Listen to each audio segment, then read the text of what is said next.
नमस्कार, मैं अंकित स्वागत करता हूं आप सभी का हमारे YouTube चैनल टीचर एजुकेशन पर।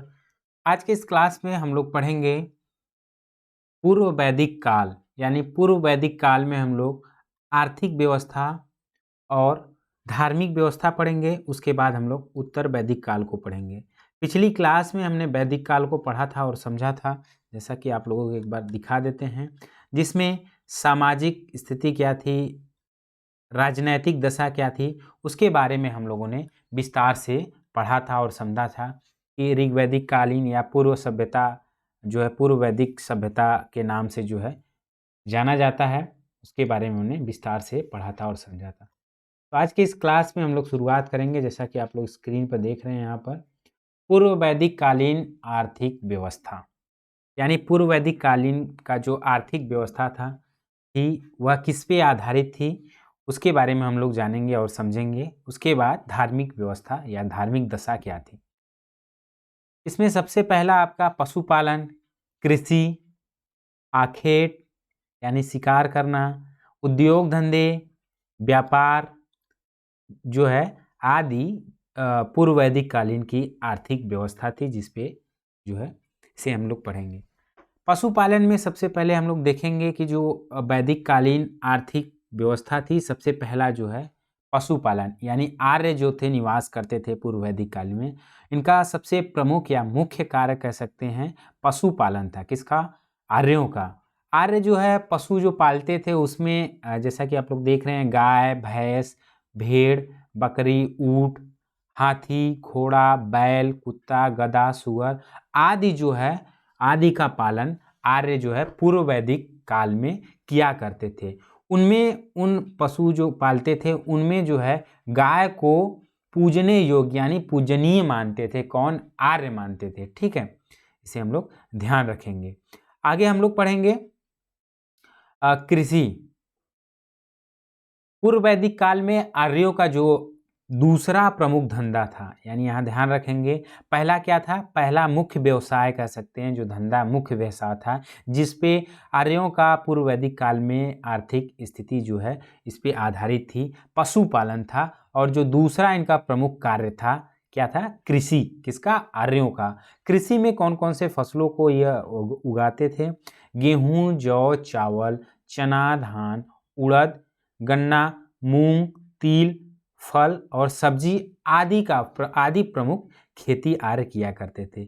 इन फसलों को की सिंचाई के लिए जो है यह किस पे डिपेंड थे, आधारित थे? वर्षा के जल पे, कुआं, नहरों के जल पर यह के माध्यम से आर्य जो है खेती किया करते थे। ठीक है। कृषि के औजार के लिए आर्य जो है लोहे और लकड़ी के औजार बनाते थे। कृषि के करने के लिए कौन? आर्य जो है। कृषि के लिए बैल, छोटे एवं बड़े हलों का प्रयोग किया जाता था। कृषि में जो कृषि था वह वर्ष में 2 बार फसलें प्राप्त की जाती थी। आखेट यानी शिकार करना। पूर्व वैदिक काल में आर्यों का जो जीवन था, जीवन निर्वाह करते थे, वह पशुओं की रक्षा हेतु आखेट किया करते थे। आखेट के लिए यह धनुष बाण का प्रयोग करते थे। यहाँ ध्यान रखेंगे कि आखेट जो है यानी पूर्व वैदिक काल में आर्यों का जो जीवन निर्वाह था वह पशुओं की रक्षा हेतु, यानी जो पशु पालन करते थे उनकी रक्षा हेतु अन्य जानवरों से वह आखेट के लिए धनुष बाण का प्रयोग करते थे। ठीक है। अगला हम लोग पढ़ेंगे उद्योग धंधे। यानी आर्थिक स्थिति में उद्योग धंधे, आर्यों का प्रमुख उद्योग क्या था उसको हम लोग पढ़ेंगे और जानेंगे। यानी इनका जो प्रमुख उद्योग था वह कपड़ा बुनना। किसका? आर्यों का। स्त्रियां बुनाई करती थी यानी कपड़ा को बुनती थी। इसके अलावा उनका और उद्योग धंधे थे स्वर्णकार, शिकारी, महुए, नाई, जुलाहे, धोबी, बढ़ई, कसाई, चटाई आदि बनाने वाले जो है, टोकरी बनाने वाले, कुम्हार आदि जो है, गायक आदि इनका प्रमुख व्यवसाय में लगे हुए थे। इसे आप लोग उद्योग धंधों में इसे आप लोग ध्यान रखेंगे। अगला हम लोग देखेंगे व्यवसाय यानी व्यापार। यानी इनका व्यापार क्या था, व्यापार किन देशों से किया करते थे, इनके बारे में हम लोग जानेंगे। कि पूर्व वैदिक काल में आंतरिक एवं यहाँ देखेंगे विदेशी दोनों ही प्रकार के व्यापार का उल्लेख मिलता था। ठीक है। व्यापार करने वाले को क्या कहा जाता था? जो व्यापार किया करते थे पूर्व वैदिक काल में आर्य, जो व्यापार करते थे उन्हें जो है पाड़ी कहा जाता था। क्या कहा जाता था? पाड़ी। विदेशी व्यापार ज़्यादातर किस मार्ग से किया जाता था? समुद्री मार्ग से। और जो देशी व्यापार था यानी जो अपने देश में व्यापार करते थे वह थल मार्ग यानी सड़क के रास्ते से जो है वह किया करते थे। ठीक है, इसे आप लोग ध्यान रखेंगे। अगला हम पढ़ेंगे पूर्व वैदिक काल की जो धार्मिक व्यवस्था थी उसको हम लोग पढ़ेंगे और जानेंगे। ठीक है, यहाँ देखेंगे कि पूर्व वैदिक काल में जो राजा और प्रजा दोनों भाग लेते थे। जो यज्ञ किया जाता था उसमें राजा प्रजा दोनों भाग लेते थे। यज्ञों में जो विभिन्न श्रेणी के लोग होते थे वह पुरोहित होते थे। यानी ध्यान रखेंगे कि पूर्व वैदिक काल में जो धार्मिक व्यवस्था थी वह यज्ञ यानी धर्म से संबंधित थी। जो यज्ञ किया जाता था उसमें राजा और प्रजा दोनों भाग लेते थे। जो यज्ञ को कराता था कौन? पुरोहित। यानी जो पुरोहित था वह यज्ञ को कराता था। ठीक है, आगे हम लोग देखेंगे पूर्व वैदिक काल में आर्य देवताओं को प्राकृतिक शक्तियों के रूप में पूजते थे। किससे? आप लोग ध्यान रखेंगे जो पूर्व वैदिक काल में जो आर्य थे वह देवताओं को प्राकृतिक शक्तियों के रूप में पूजते थे। उसे 3 वर्गों में विभाजित किए थे। पहला स्वर्ग के देवता, दूसरा वायुमंडलीय देवता और तीसरा पार्थिव देवता।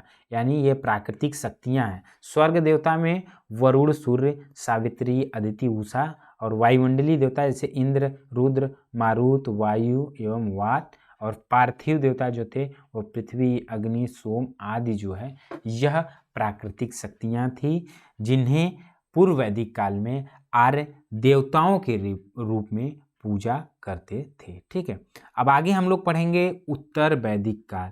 यानी वैदिक काल को 2 भागों में विभाजित किया गया है। पूर्व वैदिक काल जिसे ऋग वैदिक काल भी कहते हैं, दूसरा उत्तर वैदिक काल। यानी वैदिक काल आज इस जो है समाप्त हो जाएगा इस क्लास में। अब हम लोग उत्तर वैदिक काल को पढ़ेंगे। उत्तर वैदिक काल की समय सीमा को जानेंगे। उसके बाद जैसा कि हमने बताया था पिछली क्लास में, किसी भी काल किसी भी सभ्यता को जानने से पहले उसके 4 परिस्थितियों को हमें विशेषताओं को परिस्थितियों को जानना होगा, समझना होगा।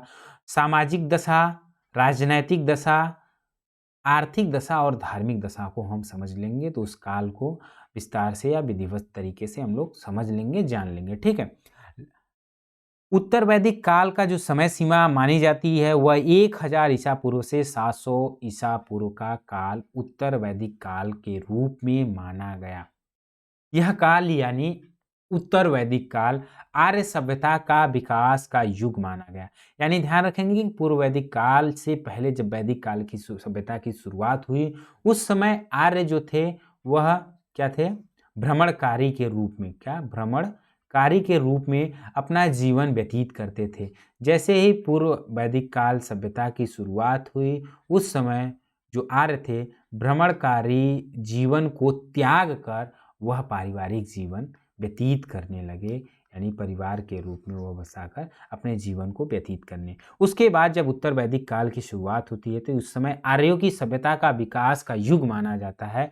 कौन? उत्तर वैदिक काल, जिसमें हम लोग सामाजिक, आर्थिक, जैसा कि आप लोगों को बताएं, राजनैतिक और धार्मिक को पढ़ेंगे, धार्मिक दशाओं को। उत्तर वैदिक कालीन सामाजिक दशा में हम लोग पढ़ेंगे, पहला परिवार को पढ़ेंगे, दूसरा विवाह यानी यह सामाजिक दशा है, तीसरा स्त्रियों की स्थिति कैसी थी उत्तर वैदिक काल में, चौथा उत्तर वैदिक काल में वर्ण व्यवस्था किस प्रकार थी, भोजन क्या था, और वस्त्राभूषण यानी वस्त्रों का आभूषण यानी वस्त्र और आभूषण का पहनावा किस प्रकार था उत्तर वैदिक काल में, मनोरंजन के साधन क्या थे, शिक्षा किस प्रकार थी और आश्रम व्यवस्था जो है इस उत्तर वैदिक काल में था। इसके बारे में हम लोग पढ़ेंगे और समझेंगे संक्षेप में। ठीक है, तो आप लोग इसे ध्यान रखेंगे कि जो उत्तर वैदिक कालीन सामाजिक आर्थिक दशा है इसे हम लोग संक्षेप में समझेंगे और पढ़ेंगे। तो आप लोग चीज़ों को ध्यान से पढ़ें। इसका PDF आप सभी लोगों को मिल जाएगा तो उसमें आप विस्तार से चीज़ों को पढ़ सकते हैं।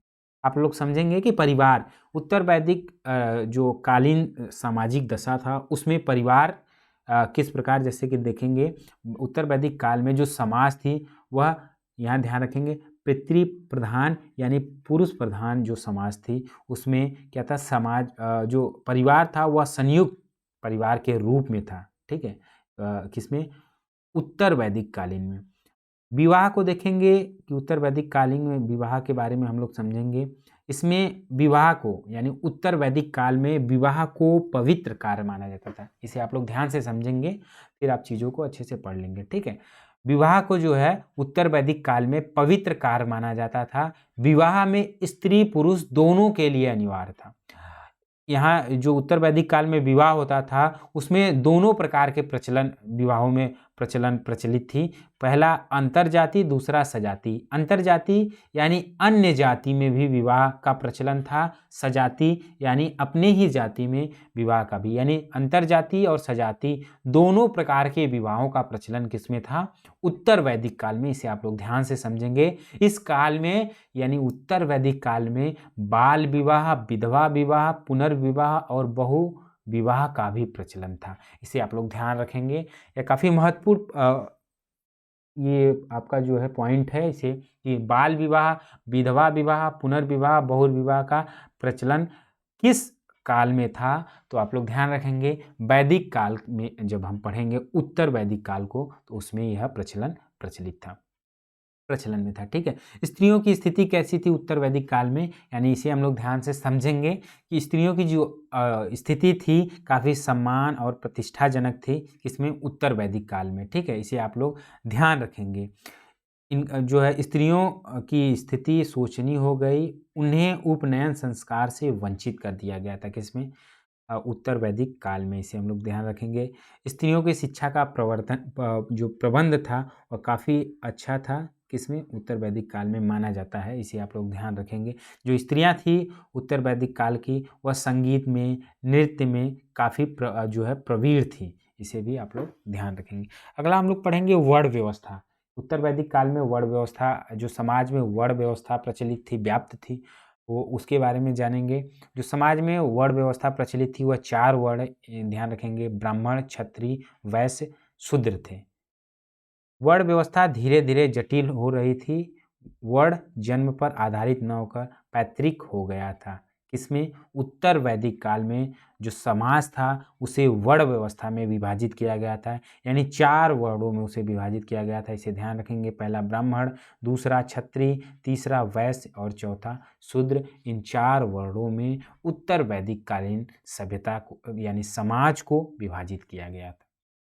इनका भोजन किस प्रकार था? इसे हम देखेंगे कि इनका भोजन क्या था। प्रमुख भोजन यानी उत्तर वैदिक काल के सभ्यता के जो आर्य थे उसमें भोजन जो था दूध, दही, घी, चावल, जौ, गेहूं, सरसों आदि का प्रयोग भोजन के रूप में खाते थे। इसके अलावा मांस खाना वो बुरा समझते थे। यानी ध्यान रखेंगे कि पूर्व वैदिक काल में जो है वह ये जो है कि दूध, दही इसके अलावा भी मांस भी खाते थे, लेकिन उत्तर वैदिक काल में यह मांस खाना बुरा समझते थे। इस काल में आर्य जो है पेय पदार्थ को सुरा का प्रयोग करते थे। इसे भी आप लोग ध्यान रखें। आगे हम देखेंगे वस्त्राभूषण, यानी इसे ध्यान रखेंगे। वस्त्राभूषण यानी वस्त्र, जो इनका वेशभूषा था, पहनावा था। भूषण यानी आभूषण, इसे 2 भागों में विभाजित करेंगे तो क्या होगा? आभूषण। यानी इनका वस्त्र क्या था? इसे ध्यान रखेंगे। वस्त्र यानी पहनावा क्या था? वेशभूषा यानी आभूषण क्या थे? उत्तर वैदिक काल के लोग जो थे वह मुख्यतः 3 प्रकार के वस्त्रों का प्रयोग करते थे। इसे आप लोग ध्यान से समझेंगे। नेवी यानी जो अंदर पहनने वाला वस्त्र था, वास जिसे नीचे पहनने वाला वस्त्र कहते थे, अधिवास जिसे ऊपर पहनने वाला वस्त्र कहते हैं, ठीक है। इसके अलावा जो है वह जो स्त्री और पुरुष दोनों पगड़ी भी पहनते थे, ठीक है। क्या? पगड़ी भी पहनते थे। आभूषण जो पहनते थे स्त्री और पुरुष दोनों जो है आभूषण पहनते थे, जिसमें सोने का, चांदी का, उसके अलावा जो बहुमूल्य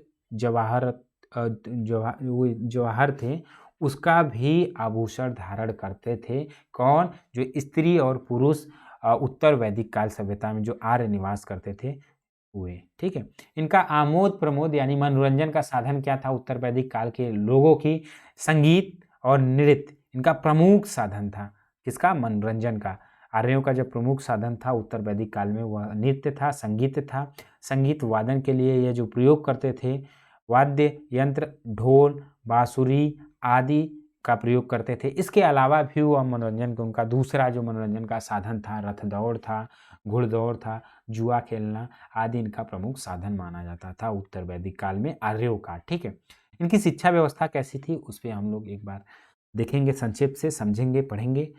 इस काल में यानी उत्तर वैदिक काल में जो शिक्षा का प्रमुख उद्देश्य माना जाता था वह जीवन को समृद्ध बनाने के लिए और सुखमय बनाने के लिए यह शिक्षा जो है बनाया गया था उत्तर वैदिक काल में। ठीक है, जो शिक्षा धारण करते थे, शिक्षा या लेते थे आर्य, वह गुरुकुल में प्रदान की जाती थी। यानी उत्तर वैदिक काल में जो शिक्षा दी जाती थी आर्यों को वह गुरुकुल में दी जाती थी। जो शिक्षा थी वह केवल मौखिक रूप में दी जाती थी।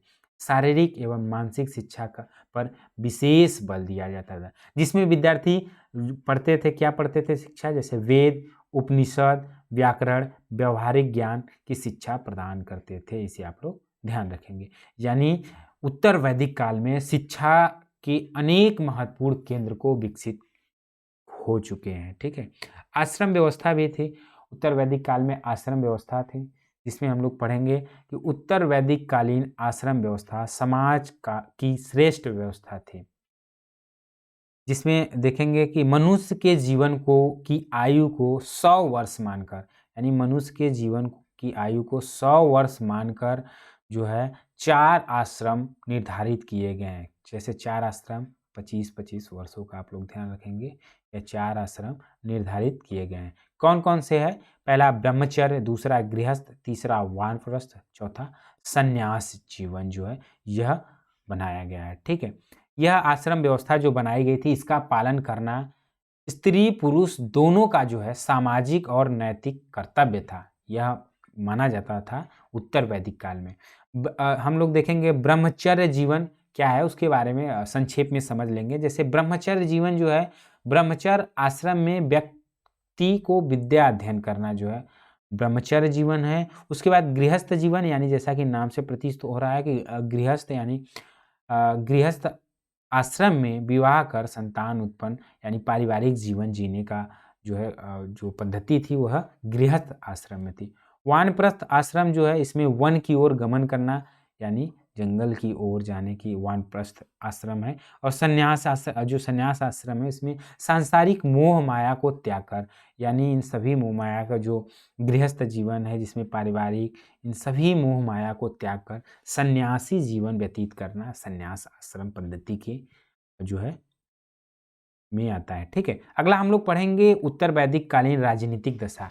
उत्तर वैदिक कालीन राजनीतिक दशा जिसमें हम लोग पढ़ेंगे राज्य का स्वरूप किस प्रकार था, राजा का अधिकार जो है पढ़ेंगे, फिर राज्य के पदाधिकारी को पढ़ेंगे, सभा और समिति को पढ़ेंगे, न्याय व्यवस्था को पढ़ेंगे जैसा कि आप लोग स्क्रीन पर देख रहे हैं। उसके बाद हम लोग आर्थिक दशा पर बात करेंगे और उसे पढ़ेंगे।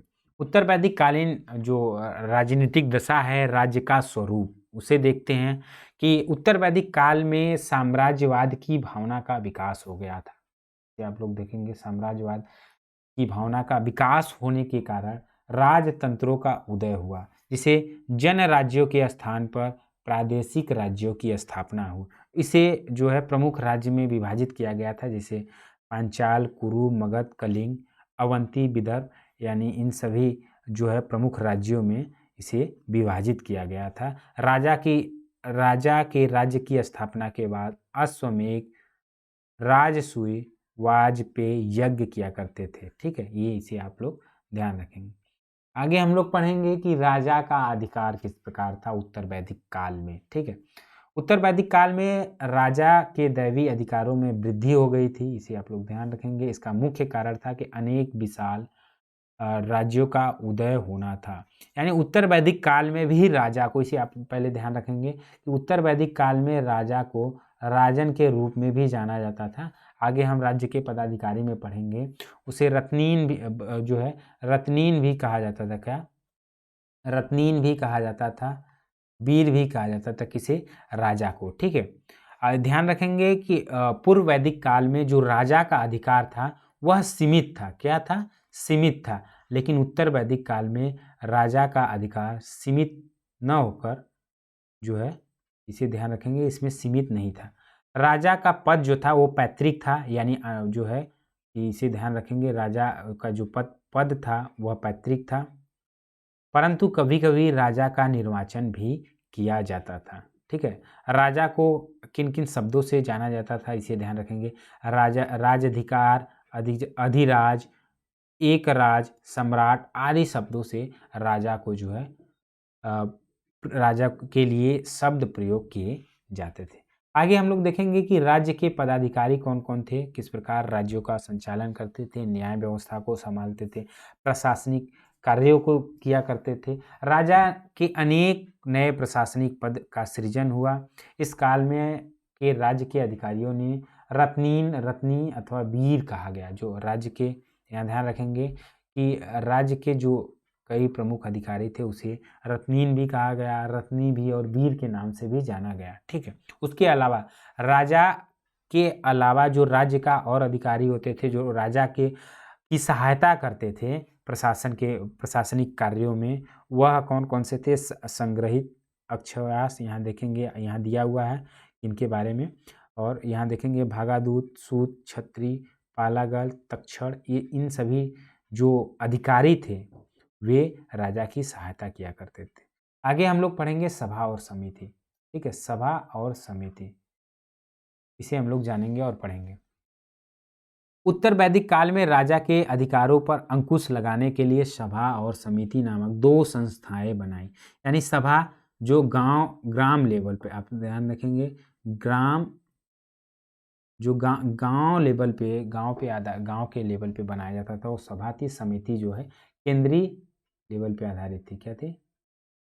केंद्रीय लेवल पे आधारित जो थी वह समिति थी। ठीक है, परंतु इसका महत्व कुछ कम हो गया। सभा छोटी थी, जैसा कि गांव लेवल की थी।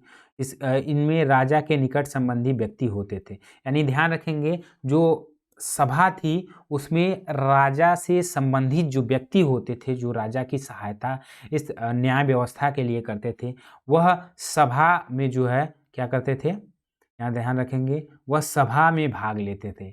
लेकिन जो समिति थी, समिति में राजा खुद भाग लिया करते थे। ठीक है, जो कि जो समिति थी वह राजनीतिक विषयों पर आधारित विचार विमर्श करने के लिए थी, एक बड़ी संस्था थी। ठीक है, तो इसे आप लोग ध्यान रखें। अगला हम लोग देखेंगे न्याय व्यवस्था कैसी थी उत्तर वैदिक काल की। न्याय व्यवस्था का सर्वोच्च अधिकारी कौन होता था? राजा होता था। इसे आप लोग ध्यान रखेंगे कि उत्तर वैदिक कालीन में न्याय व्यवस्था का जो सर्वोच्च अधिकारी था वह राजा था। न्याय व्यवस्था चलाने के लिए जो अन्य पदाधिकारी होते थे वह राजा के सहयोगी होते थे। न्याय व्यवस्था को अस्थापति कहा जाता। क्या कहा था? न्यायाधीश को जो अस्थापति कहा जाता था। ठीक है, इसे आप लोग ध्यान रखेंगे।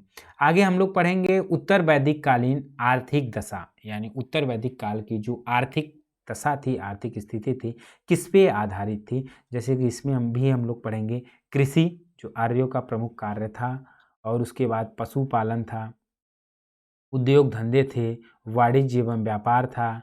इन सभी को हम लोग संक्षेप में पढ़ेंगे और समझेंगे।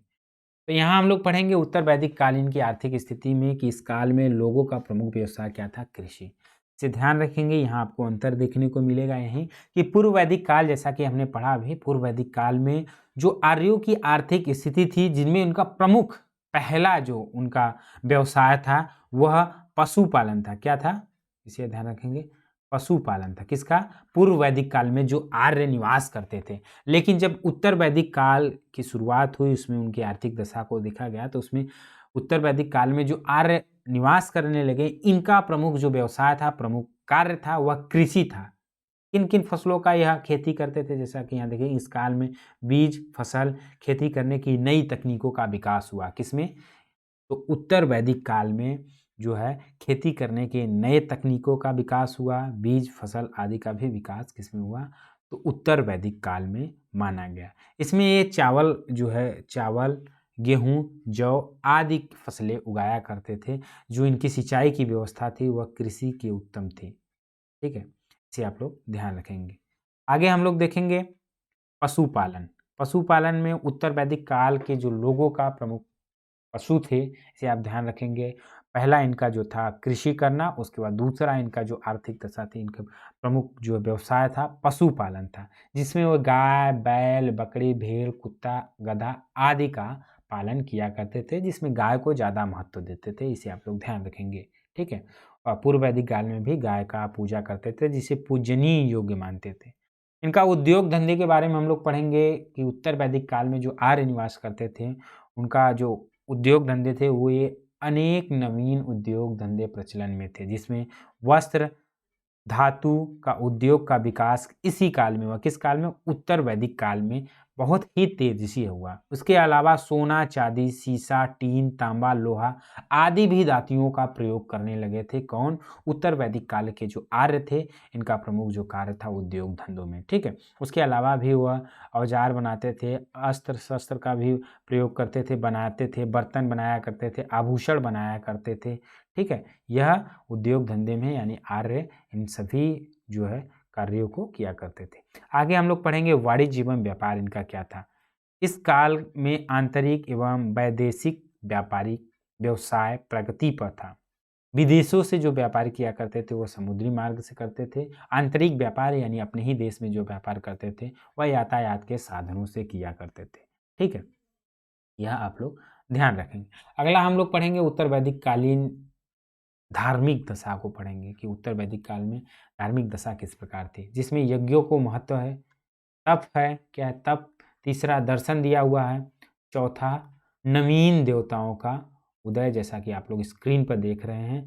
और पांचवा आपका दिया है धार्मिक स्वरूप। उसके बाद हम लोग उत्तर वैदिक कालीन जो साहित्य है उसे भी पढ़ेंगे और समझ लेंगे, ठीक है, संक्षेप में। तो यहाँ सबसे पहले हम लोग देखेंगे कि यज्ञों का महत्व किस प्रकार था उत्तर वैदिक काल में। यानी उत्तर वैदिक काल में यज्ञों का महत्व बहुत अधिक बढ़ गया था। यज्ञ विधि विधान की विस्तृत जानकारी गृह सूत्र स्रोत सूत्र से प्राप्त हुआ, ठीक है। यह प्रक्रिया अत्यंत जटिल हो गई, यह ध्यान रखेंगे। यज्ञों को महत्व दिया गया किसमें? उत्तर वैदिक कालीन के धार्मिक दशा में यज्ञ का बहुत ही महत्व था, ठीक है। आगे हम लोग तप को पढ़ेंगे। तप क्या है देखेंगे कि उत्तर वैदिक काल में तप का महत्व बहुत बढ़ गया था। उपनिषद में कहा गया कि तप ही ब्रह्म है, इसे आप ध्यान रखेंगे कि उत्तर वैदिक काल में उपनिषद में कहा गया है कि तप ही ब्रह्म है तथा तप ज्ञान प्राप्त करने का एक साधन है, इसे ध्यान रखेंगे। यानी तप ही ब्रह्म है, इसका अर्थ है कि तप ज्ञान प्राप्त करने का एक साधन माना गया। बिना तप के जो है ज्ञान की प्राप्ति नहीं हो सकती। यह किसमें माना गया? तो उत्तर वैदिक काल में माना गया कि जो उपनिषद है उसमें माना गया कि तप ही ब्रह्म है। तप तप जो है ज्ञान प्राप्त करने का एक साधन है, एक माध्यम है। बिना जो तप के ज्ञान की प्राप्ति नहीं हो सकती। यह जो है उत्तर वैदिक काल में माना गया। दर्शन क्या है? दर्शन के बारे में हम लोग जान लेते हैं, पढ़ लेते हैं विस्तार से। आप लोग चीज़ों को पढ़ लेंगे जब इसका पीडीएफ मिलेगा, चीज़ों को समझ लेते हैं कि दर्शन यानी उत्तर वैदिक काल में जो दार्शनिक विचार थे उसमें परिवर्तन हुए थे। किस प्रकार का? आत्मा और ब्रह्म की एकता पर विशेष जोर दिया गया था। कर्म का को अधिक महत्व और अधिक बढ़ा दिया गया था। यानी ध्यान रखेंगे कि दर्शन को परिवर्तित करके जिसमें आत्मा और ब्रह्म की एकता पर विशेष ध्यान दिया गया था। किसमें? दर्शन में कर्म को महत्व ज़्यादा दिया गया था, इसे आप लोग ध्यान रखेंगे। आगे हम लोग देख लेते हैं कि आत्मा परमात्मा यानी माया मोक्ष, जिसमें स्वर्ग नरक है, कर्म सिद्धांत का प्रतिपादन इसी काल में हुआ। किसमें? उत्तर वैदिक काल में हुआ, तो इसे आप लोग ध्यान रखेंगे। अगला नवीन देवताओं का उदय के बारे में पढ़ लेते हैं। वो नवीन कौन कौन से देवताएं थे जिसका उत्तर वैदिक काल में आर्य पूजा किया करते थे, ठीक है। जिसमें त्रिदेव थे, यानी त्रिदेव किसे कहा गया? तो ब्रह्मा को, विष्णु, महेश को महत्व ज़्यादा दिया गया। इसके अलावा सृष्टि के रचयिता जो है प्रजापति को माना गया या प्रजापति को उच्च स्थान दिया गया। इसमें उत्तर वैदिक काल में विष्णु को प्रधान यज्ञ पुरुष माना गया। जो विष्णु का पूजा किया करते थे उत्तर वैदिक काल में उसमें विष्णु को जो है प्रधान यज्ञ पुरुष माना गया। रुद्र यानी शिव को जो है शिव की पूजा शिवजी, पशुपति, महादेव के रूप में करने लगे। यहाँ ध्यान रखेंगे जो शिव थे, शिव को तीन रूपों में, शिवजी, पशुपति, महादेव, इन तीन रूपों में पूजने लगे। कौन? उत्तर वैदिक काल के लोग जो थे, आर्य थे वे, ठीक है। इसके अतिरिक्त भी वो पूजा किया करते थे, जैसे यक्ष का, नाग का, गंधर्व का आदि भी देवी देवताओं का भी पूजन किया करते थे। धार्मिक स्वरूप किस प्रकार था? जैसे कि इनका धार्मिक जो स्वरूप था वह काफ़ी जटिल था, जिसमें 17 पुरोहितों की आवश्यकता होती थी। यज्ञ जटिल पद्धति एवं दीर्घकालिक हो गए थे, जिसके एक गृहस्थ के लिए इनका आयोजन करना कठिन था। यह इनका धार्मिक स्वरूप है। आगे हम उत्तर वैदिक कालीन साहित्य को समझ लेते हैं, जिसमें हम वेद को देख लेते हैं, ब्राह्मण ग्रंथ, आरण्य उपनिषद जैसा कि आप लोग स्क्रीन पर देख रहे हैं, वेद दिया हुआ है, सूत्र दिया हुआ है और उपवेद दिया हुआ है। इसे हम लोग समझ लेते हैं, पढ़ लेते हैं, ठीक है। जैसे वेद हम खाली इसे देखेंगे कि वेद में क्या महत्वपूर्ण पॉइंट है उसे समझेंगे। वेदों की जो संख्या मानी गई इसे आप लोग ध्यान रखेंगे। वेदों की जो संख्या मानी गई वो 4 है। पहला जैसा कि आप लोग देख रहे हैं ऋग्वेद, यजुर्वेद, सामवेद और अथर्ववेद। यानी ऋग्वेद में जो प्राचीन, जो यहाँ ध्यान रखेंगे, आर्यों का जो प्राचीन एवं पवित्र जो वैदिक साहित्य प्रमुख आधारित था वह ऋग्वेद में था, जिसमें ये ध्यान रखेंगे 10 मंडल है, 1028 सूक्त है, 10,580 ऋचाएँ हैं, इसे आप ध्यान रखेंगे। सबसे प्राचीन वेद जो माना जाता है वह ऋग्वेद को माना जाता है, ये भी आप ध्यान रखें। यजुर्वेद यानी इसमें जो है यज्ञ संबंधित विधि विधानों का वर्णन मिलता है। इसे आप संक्षेप में समझेंगे कि जो यजुर्वेद है वह यज्ञ से संबंधित विधि विधाओं का वर्णन जो किया जाता है, मिलता है, वह यजुर्वेद में मिलता है। इसमें गद्य के रूप में वेद का गायन किया जाता है, इसे आप ऐसे ध्यान रखेंगे। अगला हम सामवेद को देखेंगे। सामवेद यानी जैसा कि नाम से ही प्रतीत हो रहा है, संगीत के लिए इस सामवेद का प्रचलन, इसमें ये आप ध्यान रखेंगे। यज्ञ के अवसर के लिए जो संगीत यानी श्लोक गाया जाता है वह सामवेद में आता है, ठीक है। अथर्ववेद, अथर्ववेद को समझेंगे, यानी जो भूत प्रेत, वशीकरण, मंत्र, टोना टोटका आदि का जो प्रयोग किया जाता है वह अथर्ववेद के अंतर्गत आता है। ये जानकारी के लिए आप इसे ध्यान रखें। अगला हम लोग ब्राह्मण ग्रंथ को देख लेते हैं कि ब्राह्मण ग्रंथ यानी क्या है। यानी ऋषियों द्वारा जो गद्य वेदों की गई है वह सरल व्याख्या ब्राह्मण ग्रंथ कहा जाता है। यानी ध्यान रखेंगे ऋषियों द्वारा जो गद्य वेदों की जो सरल व्याख्या की गई है वह ब्राह्मण ग्रंथ कहलाता है, ठीक है। प्रत्येक वेद अपने ब्राह्मण ग्रंथ हैं। जैसे वेद कौन कौन, जैसे कौशितकी, ऐतरेय, ऋग्वेद, ब्राह्मण ग्रंथ आदि जो है वह ब्राह्मण ग्रंथ के अंतर्गत होते हैं। अगला हम लोग देख लेते हैं आरण्यक। आरण्यक यानी इसमें आत्मा, मृत्यु, जीवन संबंधित विषयों का वर्णन किसमें मिलता है, आरण्यक में मिलता है, ठीक है। यह जो है उत्तर वैदिक कालीन क्या है, साहित्य है, इसे आप लोग ध्यान रखेंगे। अगला हम लोग देख लेते हैं उपनिषद। उपनिषद में यानी देख लेते हैं कि उपनिषद में ब्रह्म एवं आत्मा संबंधित विषयों पर उच्च कोटि का दार्शनिक चिंतन किया गया है, इसे ध्यान रखेंगे। उपनिषद में 12 उपनिषद प्रमुख माना गया है, इसे ध्यान रखेंगे। जैसे इसमें कौशितकी है, ऐतरेय है, इसे ध्यान रखेंगे, छंदोग्य है, तैतरेय है, मुंडक है, ये प्रश्न उपनिषद है, ये सभी प्रमुख माना गया उपनिषद में। वेदांग, वेदांग क्या है इसे जान लेते हैं। वेदांग को वैदिक साहित्य में महत्वपूर्ण स्थान दिया गया है। ये वेदों की व्याख्या करते हैं। इनकी संख्या जो मानी गई इसे ध्यान रखेंगे 6 मानी गई। यानी वेदांतों की संख्या कितनी मानी गई है, 6 मानी गई है, जिसमें स्वर विज्ञान यानी शिक्षा, व्याकरण, छंद, निरुक्त, ज्योतिष और कल्प यह प्रमुख वेदांत है। सूत्र क्या है और उपनिषद क्या है उसे समझ लेते हैं। वैदिक साहित्य में सूत्र एक विशेष प्रकार का साहित्य को कहते हैं, ठीक है। किसमें, वैदिक। इसमें जैसे है सूत्र में है कि गृह सूत्र में जन्म लेकर मृत्यु तक व्यक्ति के कर्तव्य का उल्लेख किया जाता है। इन सभी का जो वर्णन मिलता है वह सूत्र में मिलता है। इसमें धर्म सूत्र को 4 भागों में, 4 धर्म सूत्र में 4 हैं। जैसे वर्ण है, आश्रम व्यवस्था है, सामाजिक नियम है, ये सभी जो आता है वह सूत्र के अंतर्गत आता है। उपवेद क्या है, प्रत्येक वेद का एक एक उपवेद है। यानी ये उपवेद कौन कौन से, जैसे आयुर्वेद, धनुर्वेद, गंधर्व वेद और शिल्प वेद जो है ये सभी उपवेद हैं। जैसा कि यहाँ आप सभी लोग देख सकते हैं, ये दिया हुआ है, ठीक है। आगे पुराण और रामायण को हम लोग देख लेते हैं, उसके बाद महाभारत को देख लेते हैं, तो फिर आपका जो है यहाँ क्लास फिर उसके बाद समाप्त हो जाएगी। पुराण यानी पुराणों की जो कुल संख्या मानी गई इसे आप लोग देख लेंगे। पुराणों की जो संख्या है वह 18 मानी गई है। जैसा कि आप लोग देख सकते हैं उसमें 18 में जो प्रमुख पुराण हैं जैसे ब्रह्मा है, मत्स्य है, विष्णु है, भागवत, अग्नि, वायु, मार्कंडे, गरुड़, ये प्रमुख पुराण माने गए। इसके अलावा भी और पुराण है जिससे टोटल कुल मिलाकर 18 पुराणों की संख्या मानी गई, ठीक है। रामायण, रामायण की रचना जो किए थे वह महर्षि वाल्मीकि किए थे। आप ध्यान रखेंगे, रामायण की रचना जो किए थे वो महर्षि वाल्मीकि किए थे, और महाभारत की जो रचना करते हैं वे वेद व्यास ने किया था। ठीक है, तो इसे आप लोग ध्यान रखेंगे। तो यह आज की क्लास में हमने पढ़ा जो है कि उत्तर वैदिक काल के बारे में। जैसा कि आप लोग स्क्रीन पर देख सकते हैं, जो प्रश्न पूछे जाते हैं इसी प्रकार से आप लोगों को पूछे जाते हैं। जैसा कि दिया है, वैदिक काल से आप क्या समझते हैं? आर्यों के मूल निवास स्थान के बारे में दिए गए सिद्धांत का उल्लेख करिए। ऐसे ही पूर्व वैदिक काल में सामाजिक राजनीतिक दशा पर प्रकाश डालिए। उत्तर वैदिक काल में सामाजिक राजनीतिक दशा पर प्रकाश डालिए। इसी प्रकार से आपके एग्जाम में प्रश्न पूछे जाते हैं, तो ये आप सभी लोग ध्यान रखेंगे। तो आज के क्लास में इतना ही। तो हम उम्मीद करते हैं कि आप सभी लोगों को आज के इस क्लास में समझ आया होगा। वैदिक काल में उत्तर वैदिक काल जो है क्या है, उसकी राजनीतिक सामाजिक आर्थिक दशा क्या है, उसके बारे में हमने बताया। तो आज जो है वैदिक काल की जो चैप्टर है यह समाप्त हो गया। अगली क्लास में हम लोग महाजनपद पढ़ेंगे। तो फिर मिलते हैं अगली क्लास में अगले नए टॉपिक को लेकर। तब तक के लिए नमस्कार।